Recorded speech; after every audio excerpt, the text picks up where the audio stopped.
हरे कृष्णा। श्रीमद् भागवतम छठम स्कंद सप्तम अध्याय। हम लोग पाठ कर रहे हैं कैसे बृहस्पति को इंद्र उपेक्षा करते हैं, अपराध करते हैं, और जब उन्हें अपने अपराध का बोध होता है तो अभी वो विलाप कर रहे हैं। और उस श्रृंखला में हम लोग श्लोक संख्या 14 से आगे पाठ करेंगे।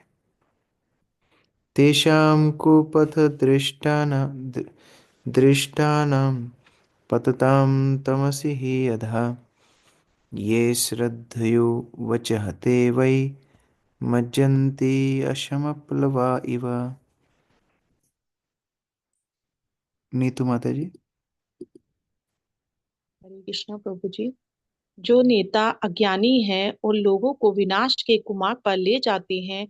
जैसा कि पिछले श्लोक में कहा गया है कि वे वास्तव में पत्थर की नाव पर सवार हैं और उनके पीछे अंधे होकर चलने वाले भी वैसे ही हैं। पत्थर की नाव पानी में नहीं तैर सकती, वह तो यात्रियों समेत पानी में डूब जाएगी। इसी प्रकार जो लोग मनुष्यों को कुमार्ग पर ले जाते हैं वे अपने अनुयायियों समेत नरक को जाते हैं। हरे कृष्णा पिछले प्रभु जी। श्लोक में बताया गया था, पिछले श्लोक में बात चर्चा चल रही थी किस प्रकार से एक जो राजा है या कोई समुदाय का नेता है, उन्हें अपने वरिष्ठों का सम्मान करना सीखना चाहिए।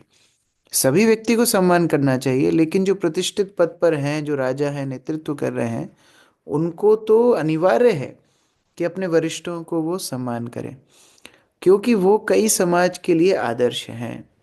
और अगर वही अपने वरिष्ठों को सम्मान नहीं करेंगे, शिष्टाचार का पालन नहीं करेंगे, धर्म का पालन नहीं करेंगे, तो वो एक पत्थर की नाव के समान है जिस पे बैठे हुए सवारी तुरंत डूब जाएंगे। पत्थर की नाव कभी तैर नहीं सकती। उसी प्रकार से जो अपने आप को नेता बताते हैं, नेता से मेरे कहने का मतलब कि राजनीतिक नेता नहीं, कोई भी समुदाय का जो नेतृत्व कर रहे हैं, अगर उनके अंदर शिष्टाचार नहीं है तो वो जितने लोग उनके अनुयायी हैं वो सब कुमार्ग पर चले जाएंगे। इसलिए भक्तों को भी बड़ा सावधान रहना चाहिए कि उनको देख करके लोग सीख रहे हैं तो उनका शिष्टाचार बड़ा ही व्यवहार उनका बड़ा ही शुद्ध हो। अर्चना माता जी। तात्पर्य वैदिक ग्रंथों में भागवतम 11.20.17 में कहा गया है।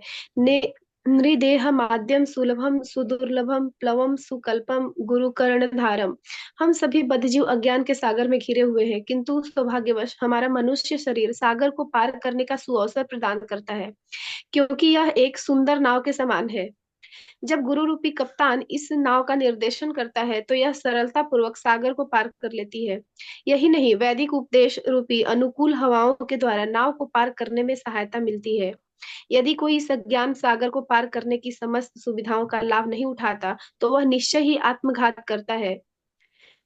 जो पत्थर की यहाँ पर बनी नाव बताया में गया है, ये भागवत के एकादश स्कंद में ये श्लोक आता है कि किस प्रकार मनुष्य जीवन एक दुर्लभ मनुष्य जीवन एक दुर्लभ योनि है, जिसको एक नाव के साथ तुलना की गई है।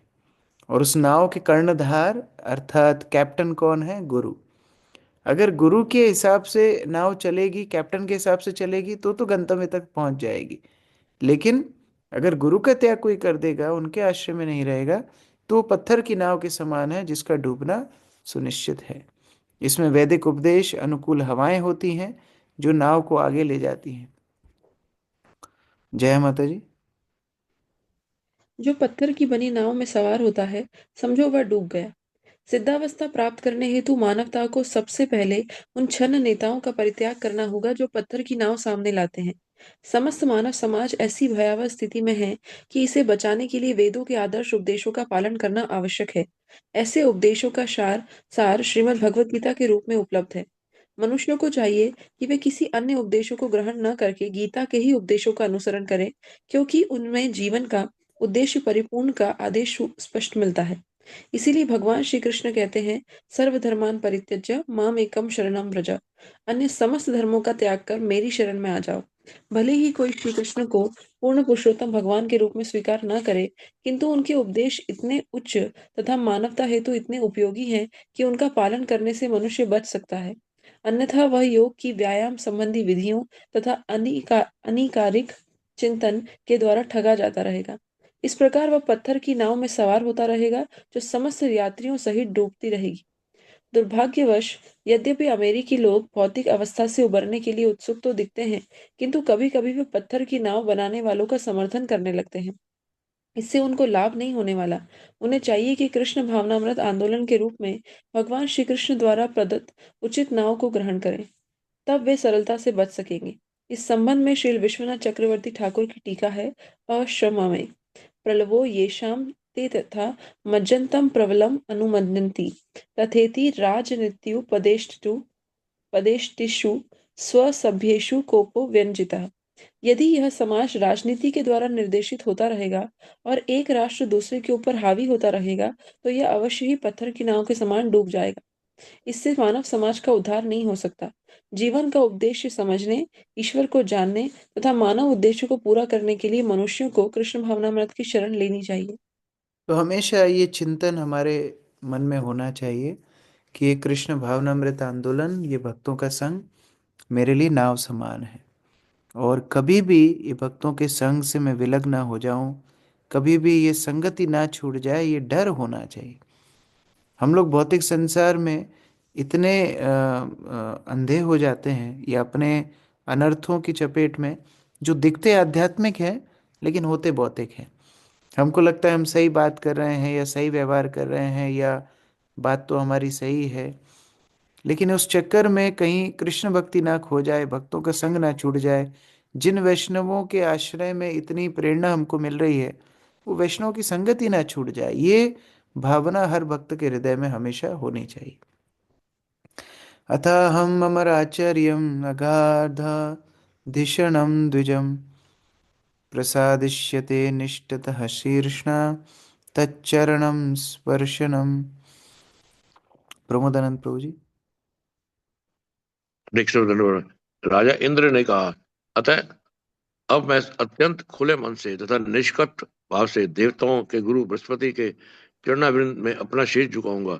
सात्विक होने के कारण वे समस्त ज्ञान से पूर्णतया अवगत है और ब्राह्मणों में श्रेष्ठ है। अब मैं उनके चरणारविंद का स्पर्श करके उन्हें प्रसन्न करने के उद्देश्य से प्रणाम करूंगा। हरे कृष्ण, हरे कृष्ण। तो इंद्र को अब लग रहा है कि नहीं, अब बृहस्पति से क्षमा याचना करनी चाहिए, जाकर के उनके चरण में मैं क्षमा निवेदन करूंगा। स्वाति माता जी पढ़िए। चेत होने पर राजा इंद्र की समझ में आया कि वे अपने गुरु बृहस्पति का निष्ठावान शिष्य नहीं है। अतः उसने निश्चय किया कि अब वह निष्ठ अर्थात निष्ठ कपट बनेगा। निष्ठः निष्णः तच्चरणम सप्रशन सप्रशन। उसने अपने गुरु के चरणों को सिर से स्पर्श करने का निश्चय किया। इस उदाहरण में हमें शील विश्वनाथ चक्रवर्ती ठाकुर द्वारा व्याप्त इस नियम को सीखना चाहिए। यस्य प्रसादात् भगवत प्रसादो यस्य प्रसादान गतिः कुतो अपि। गुरु की कृपा से भगवान श्री कृष्ण की कृपा का आशीर्वाद मिलता है। बिना गुरु की कृपा के मनुष्य किसी प्रकार की उन्नति नहीं कर सकता। शिष्य को कभी भी अपने गुरु के प्रति दंभी और कृतधन नहीं होना चाहिए। श्रीमद् बहुत भागवत विशेष यहाँ पर, बहुत ही विशेष उपदेश यहाँ पर दिया जा रहा है कि किस प्रकार से गुरु के सामने कभी भी, इंग्लिश में प्रभुपाद ने बोला हिपोक्रेट। दंभी, दंभी शब्द का अर्थ भी वैसे दंभी मतलब अहंकारी होता है, लेकिन यहाँ पर हिपोक्रेट मतलब कपट, कपटता नहीं होनी चाहिए और अनग्रेटफुल, कृतज्ञ नहीं होना चाहिए। ये दो चीजें शिष्य के अंदर कभी नहीं होना चाहिए। मतलब इसका सकारात्मक रूप क्या है? शिष्य को हमेशा हमेशा कृतज्ञ रहना चाहिए गुरु के कृपा के लिए। और गुरु की विशेष कृपा क्या है? गुरु की कृपा यही है कि वो कृष्ण भक्ति में आगे बढ़ने के लिए हमको प्रेरणा दे रहे हैं, शक्ति दे रहे हैं। यही उनकी कृपा है। यस्य मतलब उनकी प्रसादात अर्थात कृपा से, भगवत प्रसादो भगवान की कृपा मिलती है। यस्य अप्रसादान, अप्रसादान मतलब जिनकी अगर कृपा ना मिले, ना गति कुतोपि, तो फिर कोई गति शिष्य की नहीं होती है। इसीलिए शिष्य को हमेशा गुरु के प्रति कृतज्ञ रहना चाहिए। और दूसरा, कभी भी कभी भी कपटता नहीं रहनी चाहिए। अगर कपटता रहेगी, मिथ्याचार रहेगा, गुरु के सामने कुछ और व्यवहार रहेगा लेकिन मन में कुछ और चल रहा है, व्यवहार में कुछ और चल रहा है, पीठ पीछे कुछ और चल रहा है, तो इस प्रकार शिष्य कभी भी भक्ति में प्रगति नहीं कर पाएगा। उसको हमेशा ये चिंतन करना चाहिए कि मेरे गुरु मुझे हमेशा देख रहे हैं। परमात्मा का ही तो रूप गुरु होते हैं, और परमात्मा से जैसे हम कोई चीज़ नहीं छुपा सकते, गुरु से भी हम कोई चीज़ नहीं छुपा सकते। तो ये भावना शिष्य के लिए बहुत आवश्यक है। हंसराज प्रभु। मीनू माता जी।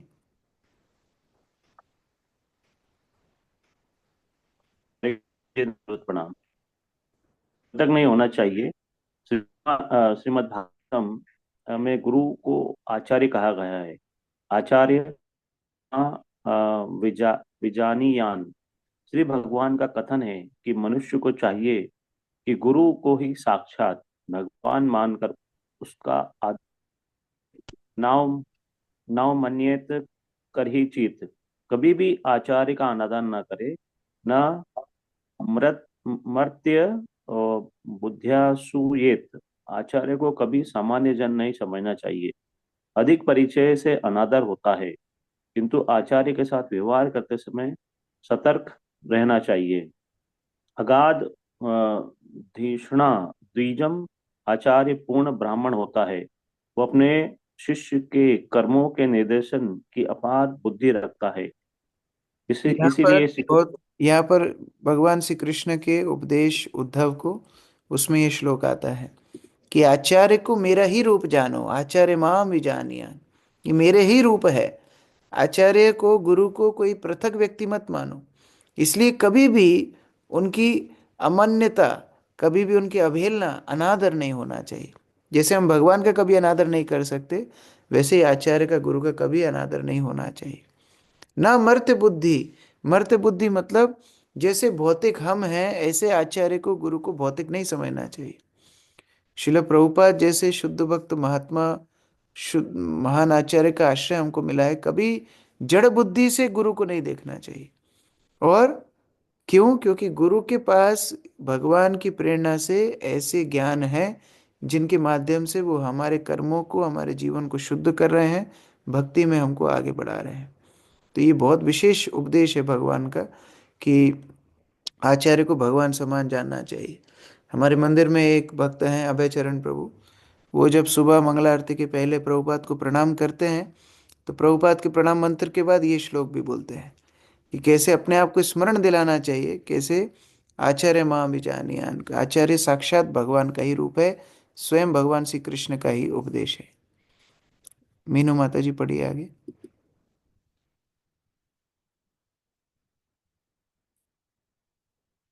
अनम्यूट किया।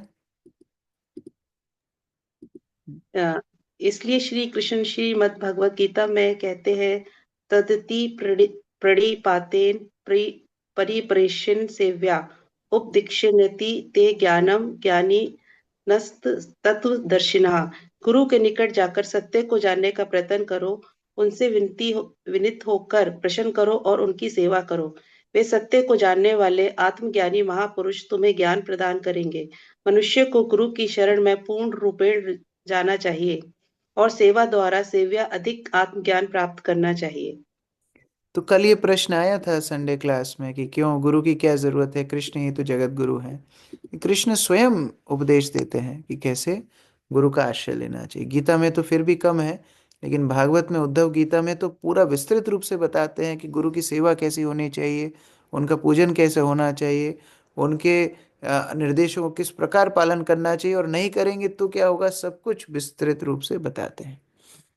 एवं चिन्तयतः तस्य मघो नः भगवान् गृहात् बृहस्पतिर्गतः दिष्टां गतिम् अध्यात्म मायया। राजीव प्रभु। जिस समय देवताओं का राजा इंद्र इस प्रकार सोच रहा था और अपनी ही सभा में पश्चाताप कर रहा था, तब सर्वाधिक शक्तिमान गुरु बृहस्पति उनके भाव को समझ गए। अतः वे अदृश्य होकर अपने घर से चले गए, क्योंकि राजा इंद्र की अपेक्षा वे आत्मज्ञान में अत्यधिक आगे थे। तो यहाँ इंद्र सोच रहा है ठीक है, गलती हो गई, जाके अभी क्षमा मांग लूंगा, लेकिन बृहस्पति सोच रहे नहीं, ये जो अनादर इसने किया है, इसको बहुत गहरा अनुभव होना आवश्यक है, नहीं तो बार बार ये गलती, गुरु अपराध, गुरु अवज्ञा, भगवान के प्रति अवज्ञा करता रहेगा, ये इसके लिए अच्छा नहीं है। तो यद्यपि इंद्र वहां सोच रहा था, लेकिन बृहस्पति की शक्तियों से, आध्यात्मिक शक्तियों से उनको पता पड़ गया कि इंद्र क्या सोच रहा है, और वो अपनी शक्तियों के माध्यम से गायब हो गए। तो देखिए, बाह्य दृष्टि से अगर देखा जाए तो इंद्र स्वर्ग का राजा है, बृहस्पति उनके पुरोहित हैं। तो बाह्य दृष्टि से देखा जाए तो इंद्र का सम्मान ज्यादा होना चाहिए। लेकिन गुरु चाहे बाह्य दृष्टि से कोई भी वर्ण का हो, कोई भी आश्रम का हो, कोई भी धन संपदा में कम हो, ऐश्वर्य में कम हो, ज्ञान में कम हो, किसी भी प्रकार से रूप सौंदर्य में, बल में, किसी भी तरह से बाह्य दृष्टि से कम हो, लेकिन आध्यात्मिक रूप से गुरु श्रेष्ठ होते हैं। इसीलिए इस गुरु शब्द का मतलब है भारी। भारी क्यों है? भारी है ज्ञान, आध्यात्मिक ज्ञान से, कृष्ण चेतना से। किवा विप्र केवन्यासी शूद्र के नो नाय, जेई कृष्ण तत्ववेत्ता से ही गुरु है। तो जो कृष्ण को जान गए हैं, कृष्ण को समर्पित हैं, वो गुरु हैं। तो ये आध्यात्मिक बल के हिसाब से इंद्र से कई कई कई ज्यादा शक्तिमान है बृहस्पति।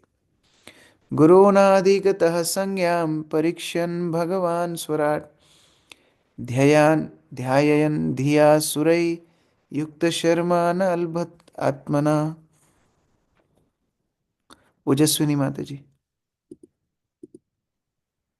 यद्यपि इंद्र ने अन्य देवताओं की सहायता से गुरु बृहस्पति की काफी खोजबीन की, किंतु वे उन्हें ना पा सके। तब इंद्र ने सोचा, हाय, मेरे गुरु मुझसे अप्रसन्न हो गए हैं और अब सौभाग्य प्राप्त करने का मेरे पास कोई अन्य साधन नहीं रह गया है।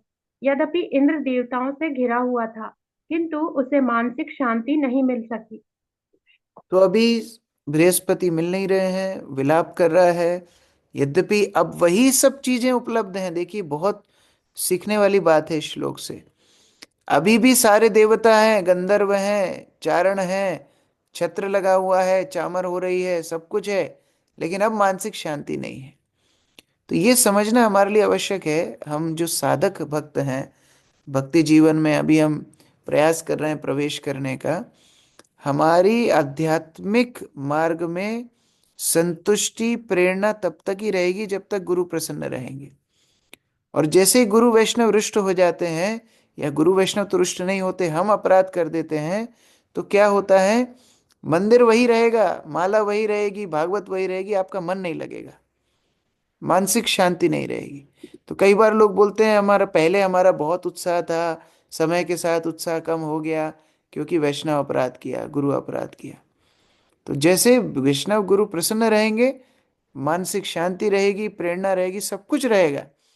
और अगर गुरु प्रसन्न नहीं रहेंगे, सब कुछ होने के बाद भी अशांत मन रहेगा।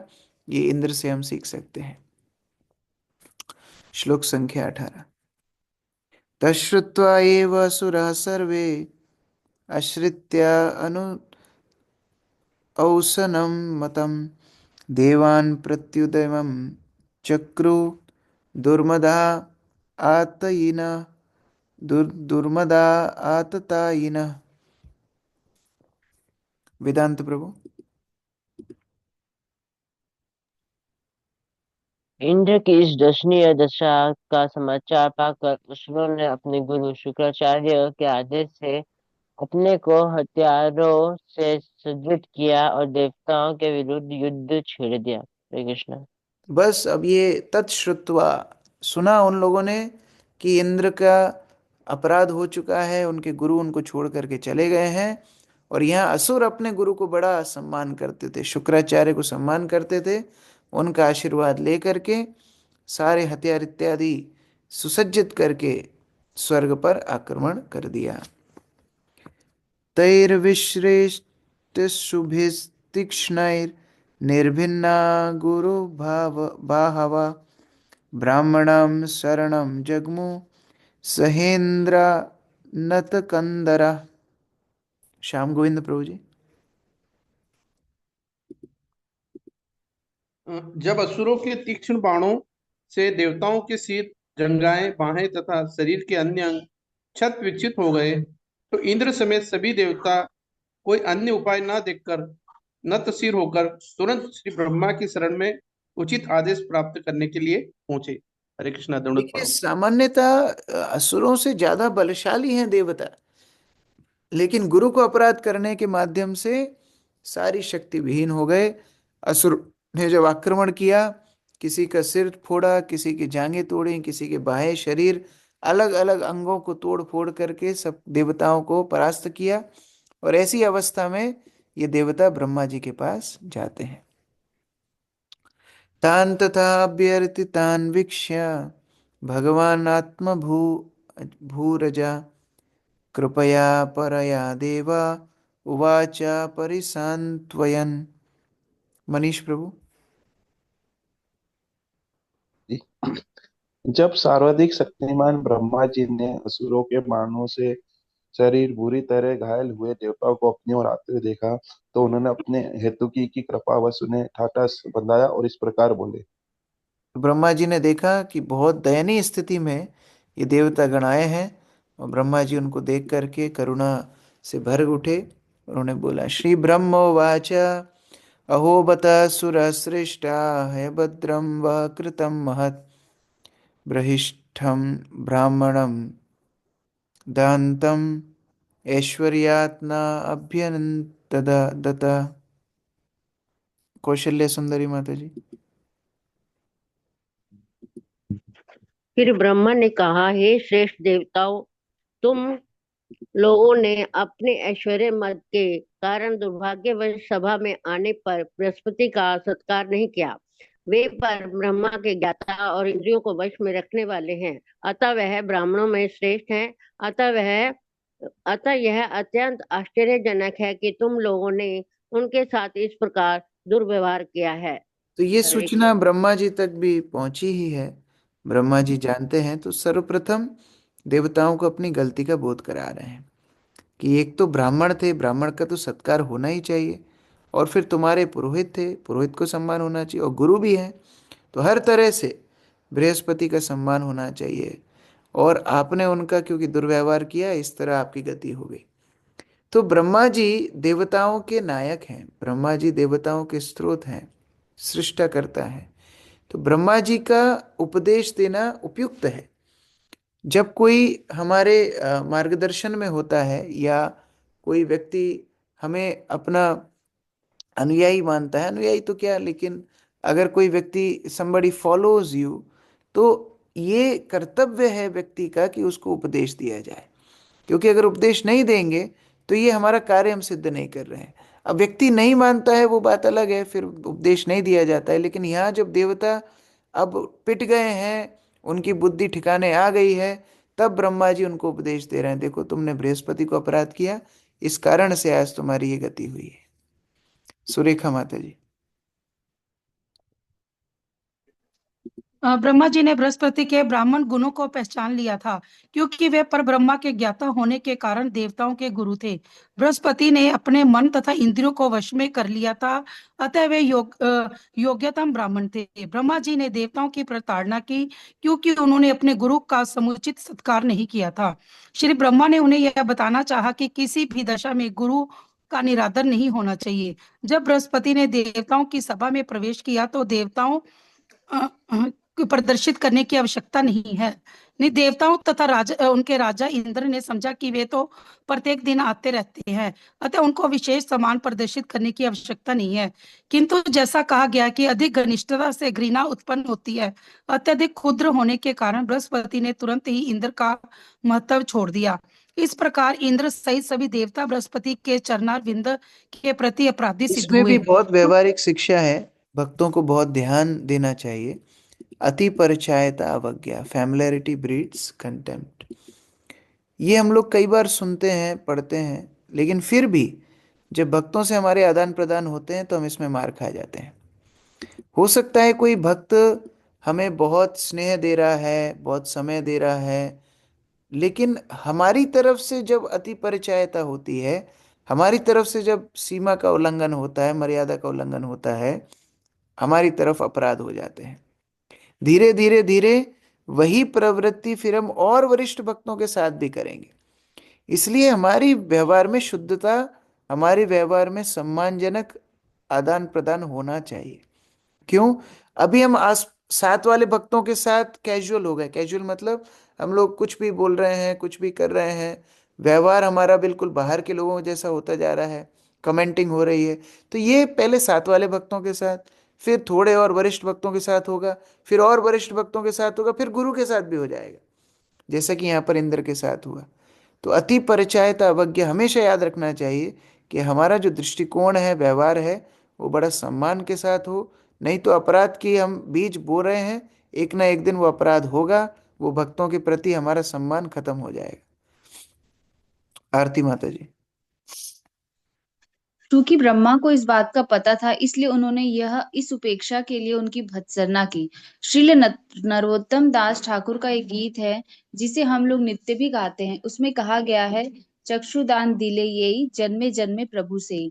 गुरु शिष्य को आध्यात्मिक चक्षु प्रदान करते हैं, अतः गुरु को जन्म जन्मांतर स्वामी प्रभु समझना चाहिए।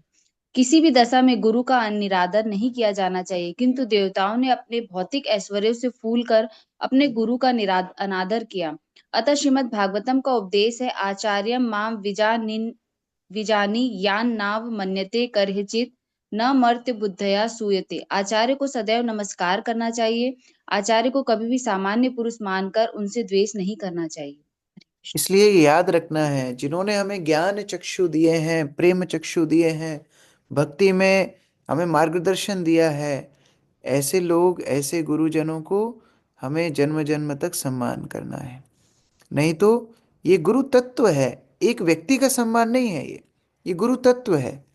ऐसा नहीं है कि केवल दीक्षा गुरु या शिक्षा गुरु, नहीं, ये तत्व है। जो भी वैष्णव हमें प्रेरणा दे रहे हैं, जो भी वैष्णव हमको आगे बढ़ा रहे हैं, सम्मान देने में क्या क्या बुराई है। लेकिन ज्यादा परिचयता होने से ये अपराध की सृष्टि हम करते हैं, इसलिए ध्यान रखना है।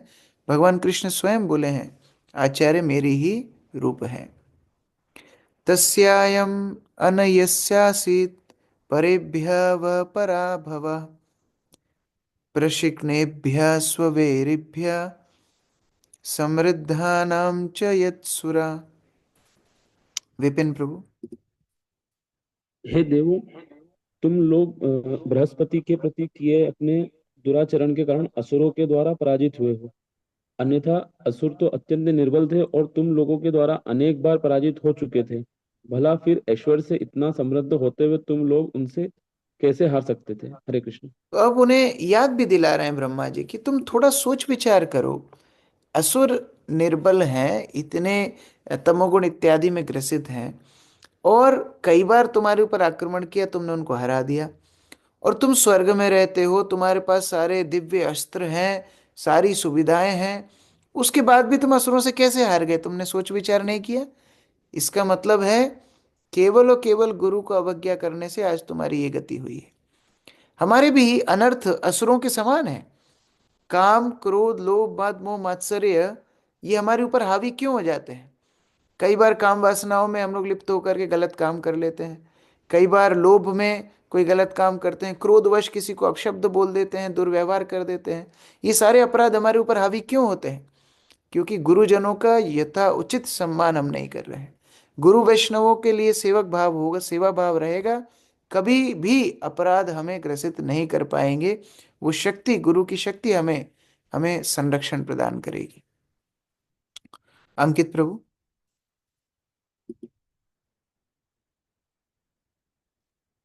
असुरों असुरों से निरंतर लड़ते रहने के लिए देव विख्यात हैं। ऐसी लड़ाइयों में सदा असुर ही पराजित होते थे, किंतु इस बार देवता पराजित हुए थे। क्योंकि जैसा यहाँ बताया गया है, इसका कारण था कि उन्होंने अपने गुरु का अपमान किया था। गुरु के प्रति असम्मान का भाव ही असुरों की पराजय का कारण था।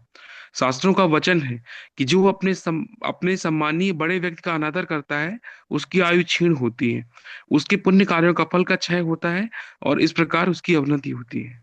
हरे कृष्ण प्रभु। आयुर्विद्या यशो बलम, चार वस्तुएं कम हो जाती हैं अगर कोई अपने सम्मानीय बड़े व्यक्तियों का, अपने वरिष्ठों का सम्मान नहीं करता। आयु, विद्या, यश और बल, चारों कम हो जाती है। और आध्यात्मिक मार्ग में तो ऐसा अपराध को हाथी मथा अपराध कहा गया है। जैसे सुंदर उद्यान में अगर पागल हाथी प्रवेश कर जाए तो सूर्य पूरे के पूरे उद्यान को, बगीचे को नष्ट कर देगा। उसी प्रकार से वैष्णव अपराध गुरु अपराध से हमारी दुर्गति हो जाती है। तो इस प्रकार यहाँ ब्रह्मा जी शोधन कर रहे हैं देवताओं का, और उस शोधन को प्राप्त करके देवता उपाय पूछेंगे, ब्रह्मा जी उपाय बताएंगे। आगे हम लोग कल पाठ करेंगे। हरे कृष्णा। ग्रंथराज श्रीमद् भागवतम की जय, श्री प्रभुपाद की जय। किसी का प्रश्न है? विपिन प्रभु। हरे कृष्ण प्रभु जी। प्रभु जी, जैसे आज की क्लास में इसमें अति परिचयते का 2-3 बार उदाहरण दिया इसमें कि अति परिचयते मतलब ज्यादा पहचान होने से फिर आदमी दोष देखने लगता है गुरु में या भक्तों में, और सम्मान भी कम करता है। ऐसी टेंडेंसी धीरे धीरे आती है, जैसे इतने दिन के व्यवहार में से देखा मैंने भी कि कई बार हम हमारे जो कोई मित्र है, पहले हम उनसे बड़े अच्छे से बात करते हैं, बाद में धीरे धीरे हम कमियां, मतलब अच्छाइयां कम, एक कमी ढूंढते हैं। 10 अच्छाई नहीं दिखेंगी, एक कमी दिखती। तो इस टेंडेंसी से कैसे बचे प्रभु जी? देखिए, वैष्णवों के साथ संगति को अग्नि का उदाहरण से समझ सकते हैं। कल हम लोग अग्नि के आसपास कीर्तन कर रहे थे। तो आग के बहुत पास जाना भी खतरा है और बहुत दूर जाना भी खतरा है। हम बहुत दूर वैष्णवों के चले जाएंगे तो भक्ति में आगे नहीं बढ़ पाएंगे। लेकिन बहुत पास जाने का मतलब क्या है? जब तक उनसे आध्यात्मिक श्रवण करने का मौका मिल रहा है, सेवा साथ में करने का मौका मिल रहा है, वो तो ठीक है। लेकिन जब अति परिचयते का मतलब है हम उनको आध्यात्मिक दृष्टि से ना देख करके अब भौतिक मित्रता हो गई, चर्चाएं कहीं और जा रही हैं, मजाक मस्ती हो रहा है, ये जब अत्यधिक होने लगता है तो हम वैष्णव अपराध की नींव खुद अपने हाथ से ही बना रहे हैं। तो इससे हमको बचने के लिए वैष्णवों की सेवा करना चाहिए, उनसे आध्यात्मिक श्रवण करना चाहिए। आप उनसे मिलें तो आध्यात्मिक जिज्ञासा करें, उनसे पूछें, प्रश्न पूछें, उनसे आप मार्गदर्शन लें, यहाँ तक तो ठीक है।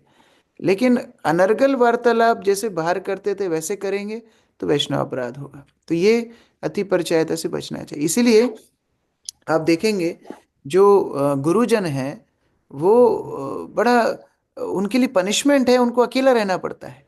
हमारे गुरु महाराज को देखते थे, उनको अकेले रहना पनिशमेंट है एक्चुअली। क्या वो भक्तों के साथ में आकर के गप्पे नहीं मार सकते? क्या वो भक्तों के साथ में आकर के प्रसाद नहीं ले सकते?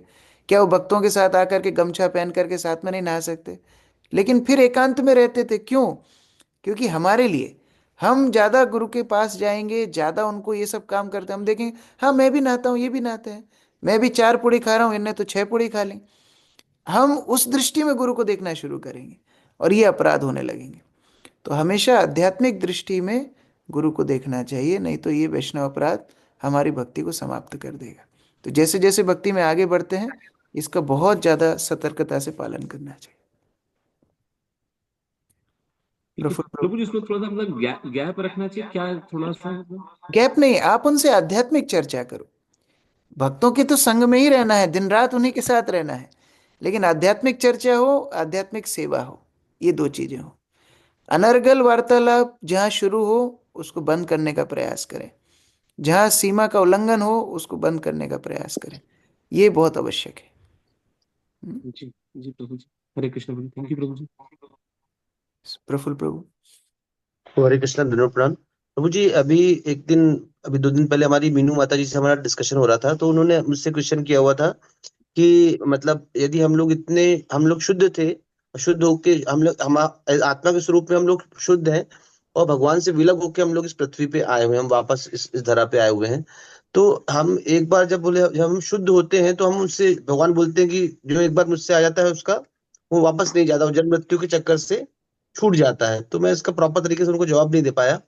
और दूसरा कि हम जनरली पढ़ते हैं नंद तनुज किंकरम पतितम माम विस्मयम भवान भुजो, कि भाई भगवान है कृष्ण, आप कैसे भी मुझे किसी भी परिस्थिति में रखेंगे मैं आपके उसमें वो रहूंगा। तो ये मतलब दोनों चीजों में वो हो रहा था। मेरे अंदाज से श्रेष्ठ तो यही है ना, इसका जैसा आप बता मतलब रहे ये कि नहीं है, इसका मतलब ये नहीं है कि भगवत धाम वापस जाने के बाद कोई दोबारा आ नहीं सकता। आ सकता है लेकिन आता नहीं है।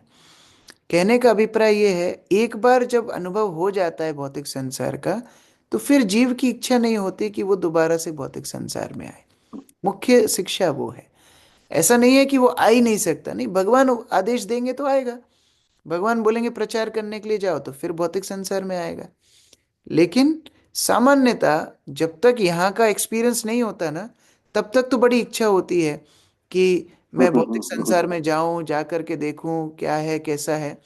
लेकिन जब भौतिक संसार का एक बार एक्सपीरियंस हो जाता है, फिर वो दोबारा उसकी आकांक्षा नहीं करता। जैसे जागतिक जगत में भक्तों के लिए नहीं है, लेकिन जागतिक समाज में बोलते हैं ना, शादी का लड्डू जो खाए वो भी पछता है, जो ना खाए वो भी पछता है, पछता वही है। ऐसे पछता ही है। कुछ है भौतिक संसार। जो नहीं आता है उसको लगता है थोड़ा जाके देखता हूं, और जो आ जाता है फिर उसको लगता है अरे कहाँ फंस गए। लेकिन जो एक बार वापस जाता है फिर दोबारा आने की आकांक्षा नहीं करता। भगवान भेजते हैं तभी आते हैं, वो बात। ठीक है मीनू माता जी। हरे कृष्ण प्रभु जी, दंडवत प्रणाम प्रभु जी। एक तो यही क्वेश्चन था जो प्रफुल्ल प्रभु जी ने पूछा, और ये था ये तुलसी, जैसे आपने बोला जीव जैसी इच्छा करता है वैसे ही मतलब उसका जन्म होता है। तो जैसे तुलसी महारानी तो उनकी पत्नी है, तो उन्होंने भी ऐसी कोई इच्छा की थी कि वो वृक्ष के रूप में आई है? नहीं, वो भगवान, यद्यपि लीला है, श्राप की एक लीला है, लेकिन मुख्य बात है कि भगवान के परिकर भगवान को अलग अलग रूपों में सेवा करते हैं। कोई गंगा के रूप में आते हैं, कोई यमुना भी नदी के रूप में आई। उसी प्रकार से गोवर्धन भगवान के हृदय के ही अंश हैं, पर्वत के रूप में आए। उसी तरह भगवान के कुछ भक्त गाय बनते हैं। उसी तरह तुलसी महारानी एक वृक्ष के रूप में आती है। तो भगवान को सभी वस्तुओं की आवश्यकता होती है अपनी लीला के लिए, तो उनके ही भक्त अलग अलग वस्तु बन के उनकी सेवा करते हैं। इसका मतलब नहीं है कि वो पनिशमेंट है, नहीं, वो भगवान के लिए सेवा है। मानो फॉर एग्जाम्पल, मानो शिला प्रभुपाद आज आपके घर में आए और प्रभुपाद के पैरों में ठंड लग रही हो, और आप अपने हाथ प्रभुपाद के पैरों के नीचे रखो, तो ये सौभाग्य है कि पनिशमेंट है? ये तो सौभाग्य है प्रभु जी। सौभाग्य है। तो उसी तरह भगवान के भक्त अलग अलग रूपों में आकर के भगवान की सेवा करते हैं, तो ये पनिशमेंट नहीं है। हाँ, हो सकता है कि इतिहास की दृष्टि से कोई लीला हो, कोई श्राप मिला हो, ये हो वो हो, लेकिन वो सब आयोजन इसलिए किया गया है जिससे भगवान की सेवा भक्त लोग कर पाए। ये उसका मुख्य उद्देश्य। ठीक है। थैंक यू प्रभु जी।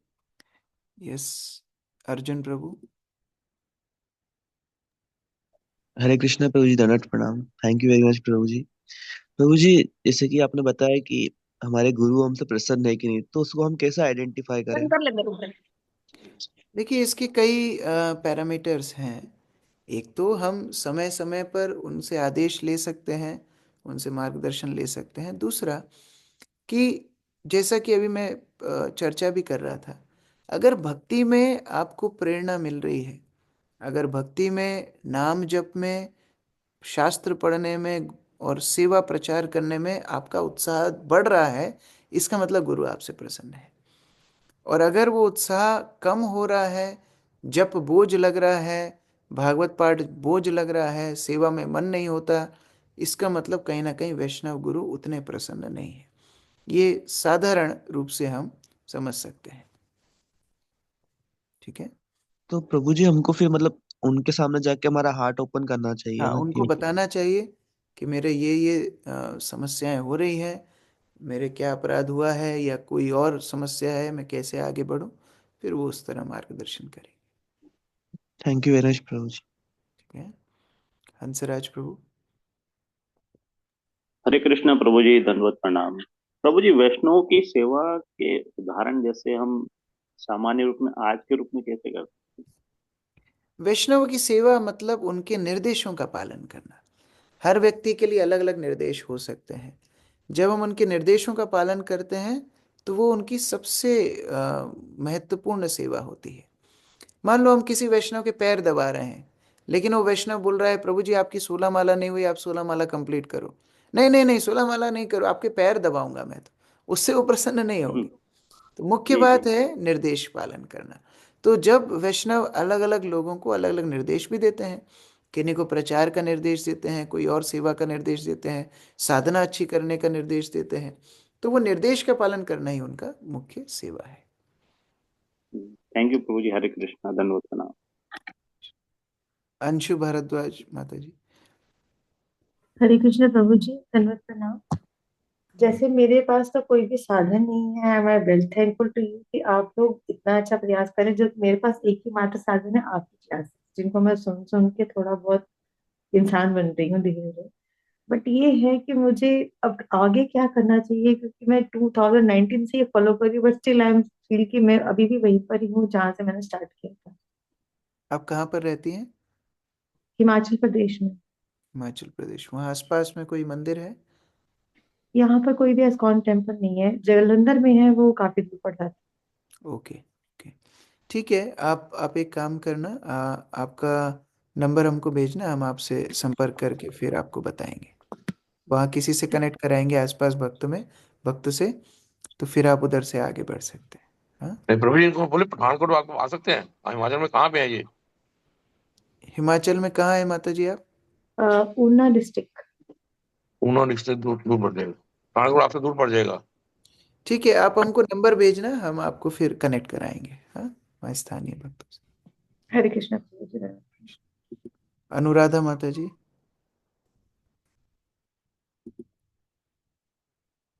बबीता माता जी। दंडवत प्रणाम हरे प्रभु जी। कृष्णा प्रभु जी। हाँ वांछन प्रणाम। प्रभु जी, भ- एक्चुअली मैं अभी अभी जुड़ी हूँ। हाँ। और मतलब मैं एक्चुअली आंखों में मुझे प्रॉब्लम है, तो मैं पढ़ भी नहीं पाती हूँ। और जाने आने में थोड़ा दिक्कत होता है, तो मैं उज्जैन में रहती हूँ। लेकिन मैं प्रभु जी से ज्यादा नहीं मिल पाती। मोहन रूप प्रभु जी से कनेक्टिविटी है मेरी, हम्म पर मैं ज्यादा मिल नहीं पाती हूँ। तो ऐसे में मैं उनको कैसे फॉलो करूँ? देखिए, आप एक तो पढ़ नहीं पाती हैं तो आप श्रवण कर सकती हैं। बहुत सारे प्रवचन हैं हिंदी में, प्रभुपाद के भी, बहुत सारे अन्य अन्य भक्तों के, तो वो आप प्रवचन सुन सकती हैं। दूसरा, कम से कम हर रोज नहीं आना है, लेकिन हफ्ते में एक बार, 2 हफ्ते में एक बार आप आकर के मंदिर में भक्तों की संगति कर सकते हो। मंदिर में बहुत सारे कार्यक्रम होते हैं, तो वहाँ पर आप भाग ले सकते हो। ये हमारे लिए बहुत आवश्यक है। देखिए, समय मुश्किल होता है निकालना, लेकिन फिर भी बीच बीच में निकालेंगे तो आपको आध्यात्मिक उन्नति होगी, आपको मदद मिलेगी। तो कम से कम ये 2 चीज़ कीजिए। बहुत सारे प्रवचन आप ऑनलाइन सुन सकती हैं। अगर आप पढ़ने में दिक्कत है तो वो श्रवण भी पठन ही है।